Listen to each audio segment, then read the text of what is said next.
Pimpinan? Bentar dulu. Berarti anggota yang pada pagi hari 03.20 sampai saya catat itu Pak, datang ke kamar seseorang mengatasnamakan penyidik Pak. Berarti itu palsu berarti ya. Kita pengen penegakan hukum yang Bapak lakukan, kita dukung 1000% Pak. Tindak pidana siapapun pelakunya, orangnya Pak, sikat Pak, tanpa pandang bulu. Tapi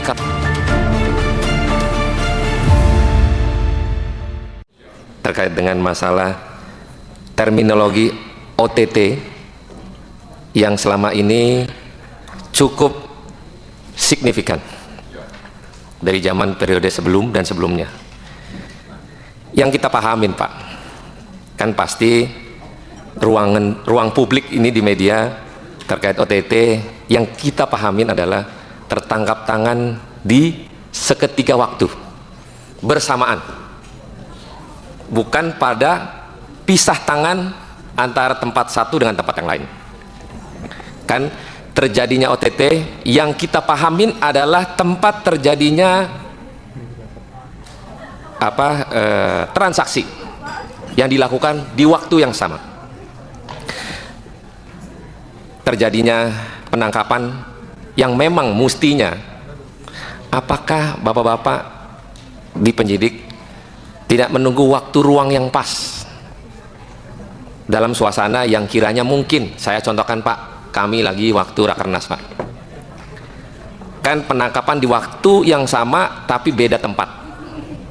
Kenapa akhirnya ketua umum saya memerintahkan saya untuk menyampaikan secara langsung, secara logika tindak pidana yang dilakukan yang bersangkutan mungkin di saat yang sama Bapak tangkap, kalau ada orangnya Pak, lebih baik di waktu yang sama tangkap semua Pak.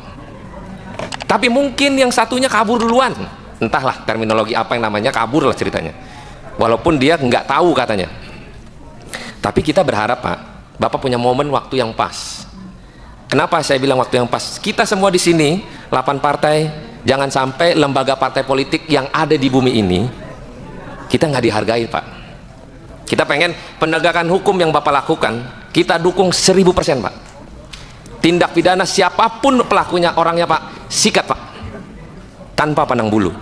Tapi kalau mekanisme penangkapan yang tidak bersamaan, kalau waktu yang tidak pas, sampai ada masuk ke ranah dalam ruangan, ke kamar seseorang masuk, Pak, saya salut Pak sama anggota Bapak, masuk ke kamar seseorang, ramahnya luar biasa Pak.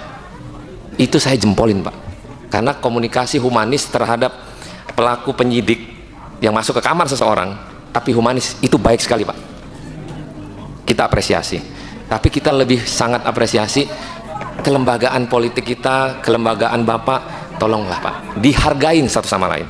Kita nggak mau akhirnya merasa bahwa ini partai politik sok-sokan, mau sok bersih. Enggak Pak, di Republik ini nggak ada yang bersih Pak.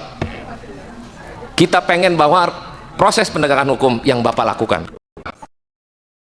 kita pengen pahamin dan tolong jelasin ke kami Pak, apakah OTT yang dimaksud adalah bersama-sama waktu yang sama, atau kalau memang orangnya sudah berpindah tempat dinamakan OTT plus, atau sekalipun Pak, kalau memang OTT-nya tidak dalam kapasitas yang sama, mendingan namanya diganti Pak, jangan OTT lagi.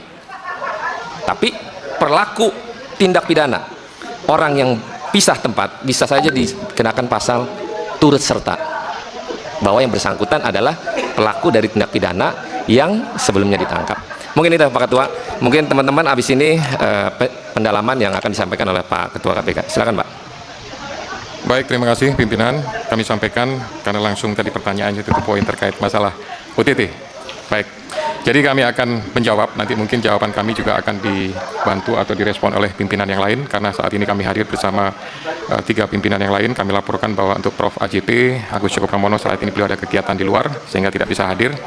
Ada juga dari Deputi Indah, ada Pak Sekjen, ada Deputi Dikmas, kemudian ada Deputi Penindakan Pak Asep.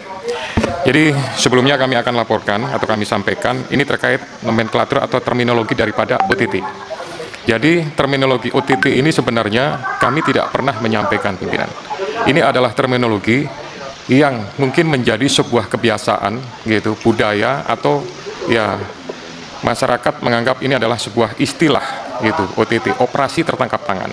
Tapi kami dari KPK sendiri mensikapi atau menyebut sebenarnya adalah dengan sebutan tindakan penyelidikan sebagaimana diatur dalam pasal 102 ayat 1 dan ayat 2 kami bacakan pimpinan, bahwa penyelidik yang mengetahui, menerima laporan atau pengaduan tentang terjadinya suatu peristiwa yang patut diduga merupakan tindak pidana wajib segera melakukan tindakan penyelidikan yang diperlukan. Kami laporkan juga bahwa penanganan masalah pemberantasan tindak pidana korupsi ini, jadi kami berpikirnya secara normatif sistematis. Artinya bahwa normatif sistematis ini adalah perbuatan yang digolongkan kepada extraordinary crime. Oleh karena itu maka penanganan, cara-cara penindakannya pun kami juga lakukan secara extraordinary crime, tapi dengan batasan berdasarkan aturan, norma, undang-undang yang menjadi payung hukum yang bisa dilakukan oleh Komisi Pemberantasan Korupsi. Nah, terkait dengan perkara atau kasus yang terjadi di Kolaka Timur berhubungan dengan pembangunan rumah sakit umum daerah di Kolaka Timur ini tahun 2025, kami laporkan bahwa kami mendapatkan informasi dari masyarakat yang kemudian kami olah dengan cukup lama, kemudian dengan berbagai sumber pendekatan, artinya bahwa informasi tersebut kami kaji, kami telaah kepastiannya, keakuratannya, sehingga dari situ kemudian kami terbitkan surat perintah yang ditandatangani oleh pimpinan. Nah, dengan adanya surat perintah ini, kami melakukan kegiatan-kegiatan, antara lain pastinya adalah penyadapan, kemudian kegiatan-kegiatan lapangan, dan di lapangan itu kami menemukan, ya, dari beberapa orang yang kemudian dilakukan atau diamankan, kami menemukan bukti yang akurat sehingga kami anggap prosesnya adalah full toid. Dalam hal ini, tindakan yang kami lakukan saat itu adalah pastinya meminta keterangan. Kemudian selain meminta keterangan, bukti berupa uang juga sudah kami pegang. Kemudian dengan keterangan-keterangan tersebut, kemudian ada beberapa tempat. Jadi bukan hanya di Kendari saja pimpinan. Ini juga kami lakukan ada di tempat lain, yaitu di Jakarta. Karena pihak swastanya posisinya saat itu ada di tempat lain, di Jakarta.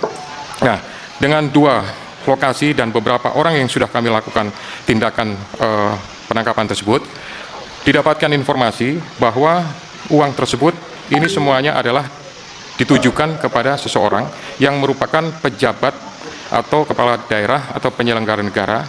Waktu itu posisinya yang bersangkutan tim menganggap bahwa ada di lokasi tersebut atau masih di sekitar pulau tersebut atau di provinsi tersebut. Tapi ternyata yang bersangkutan sudah meninggalkan tempat dan sudah berada di tempat lain. Jadi posisinya adalah kami lakukan pengembangan tindakan penyelidikan dengan melakukan pengejaran ke tempat tersebut. Nah, ini yang perlu kami luruskan pimpinan, bahwa yang mungkin diisukan atau disampaikan atau mungkin didengar di lapangan saat itu, terutama di lokasi acara, bahwa itu sama sekali tidak ada anggota atau pegawai KPK yang melakukan kegiatan pada malam itu. Karena posisinya mereka sedang dalam perjalanan. Kami monitor pergerakannya dari Kendari ke Makassar, mereka harus transit dulu di Balikpapan. Karena itu merupakan perjalanan yang tercepat menuju ke Makassar. Nah, dari situ kami yakin bahwa kalau toh memang ada mungkin yang melakukan kegiatan-kegiatan, kami pastikan bahwa itu bukan pegawai KPK, bukan para penyelidik yang kami tugaskan berdasarkan surat perintah. Mereka masih prosesnya dalam perjalanan. Nah, nanti agak malam mereka baru datang, itu pun juga tetap ada laporan, posisi, kegiatan, cara bertindak, dan lain-lain. Dan untuk menghindari hal-hal yang sifatnya kontraproduktif, meskipun kami tahu bahwa sebenarnya di hari Kamis itu kegiatan belum dimulai, prosesnya baru dilaksanakan, ya mungkin semacam registrasi dan lain-lain, kami juga tidak mau masuk ke dalam situ untuk mengantisipasi hal-hal yang lain. Kami berkoordinasi dengan aparat penegak hukum setempat untuk meminta dukungan dan melakukan cara-cara yang kooperatif, cara-cara yang tidak mengganggu proses yang sedang berjalan di tempat tersebut, ya, dengan harapan bahwa yang bersangkutan juga bisa kooperatif, dan alhamdulillah puji Tuhan bahwa itu pun akhirnya bisa berjalan dengan baik dan akhirnya ada proses pemeriksaan atau permintaan keterangan pada saat pagi harinya. Kemudian yang perlu kami tekankan juga, kami tetap memperhatikan proses 1 kali 24 jamnya. Dari mulai proses penangkapan yang awal sampai kemudian kami lakukan ekspos di tengah malam, sampai kemudian terbit surat perintah penyidikan dan lain-lain, semuanya kami memperhatikan dan menghitung jangan sampai 1 kali 24 jamnya habis, karena itu merupakan pertanggungjawaban dan mengantisipasi adanya proses pastinya mungkin pra peradilan atau gugatan-gugatan lain terhadap Komisi Pemberantasan Korupsi. Jadi kami laporkan bahwa ini merupakan pengembangan dari penyelidikan. Kalau misalkan penyelidik atau penyidik yang saat itu di lapangan tidak mendapatkan keterangan, tidak mendapatkan bukti, dan tidak menganggap full toid, kami yakin bahwa kami juga tidak akan melakukan hal-hal yang lebih daripada kewenangan kami. Jadi itu respon dari kami. Mungkin pimpinan yang lain mau menambahkan, silakan. Kalau diizinkan, pimpinan. Bentar dulu. Berarti anggota yang pada pagi hari 03.20 sampai saya catat itu Pak, datang ke kamar seseorang mengatasnamakan penyidik Pak. Berarti itu palsu berarti ya? Bukan anggota. Jam 3:30 loh Pak. 3:30 dia datang ke kamar seseorang mengatasnamakan penyidik KPK. Jadi kalau tadi Pak Ketua menyampaikan itu bukan anggota, berarti itu palsu mengatasnamakan penyidik dari KPK. Karena 3 orang datang. Jam 01.40 di lobi berbondong-bondong Pak. Saya takut Pak. Ini jadi keributan karena suasana yang tidak seharusnya terjadi. Lagi-lagi, apakah ini anggota Bapak secara benar atau memang mengatasnamakan untuk mencari kegaduhan? Kan kita nggak tahu. Kalau Bapak siang ini menyatakan bahwa itu bukan anggota penyidik KPK, berarti bahaya Pak. Suatu ketika, next misalnya, jangan sampai terjadi di partai lain. Hal-hal demikian terjadi. Kiranya mungkin di rapat ini secara terbuka, secara kelembagaan, bahwa kita saling menghormati Pak di antara penegakan hukum dengan partai politik yang memang lagi buat acara di mana partai politik semua di ruangan ini 8 partai pasti punya masalah di anggotanya masing-masing. Saya dukung Pak atas penegakan hukum yang Bapak lakukan, kepala daerah kayak anggota DPR kayak sekalipun gubernur sekalipun pejabat terkait di Republik ini Pak, kita dukung Bapak menindak mereka-mereka yang korupsi Pak. Tapi tolong dikemas dengan begitu humanisnya. Kelembagaan kita saling menghormati dan jangan lagi ada atas nama seperti maaf Pak Johanis Tanak, tiba-tiba Pak Johanis Tanak ngomong ini ada OTT, tapi orangnya di sana misalnya gitu. Ternyata terkonfirmasi bukan Bapak yang ngomong. Ini wartawan yang menyeplit cerita tentang seolah-olah pemberitaan sebelum penangkapan itu terjadi. Mohon maaf Pak Johanis Tanak, biar langsung bicara enak. Silakan Pak Ketua. Saya sampaikan dulu pimpinan. Yang kami maksud bahwa bukan anggota itu pada saat malam, gitu. Kalau yang ke hotel itu dipastikan bahwa itu adalah pegawai KPK. Iya, Pak Deputi pastikan? Ya. Jadi awalnya kami berharap bahwa yang bersangkutan hasil koordinasi dengan APH setempat, yang bersangkutan akan datang kooperatif. Tapi kami tunggu karena tidak datang, akhirnya kami lakukan mendatangi tempat beliau. Jadi yang kami laporkan tadi adalah pada saat sore sampai dengan malam, itu kami pastikan bahwa anggota kami tiba di Makassar itu sudah malam sekitar jam 9, jam 10 baru tiba. Adalah pegawai KPK, resmi itu. Siap. Mungkin teman-teman ada yang mau menyampaikan lagi?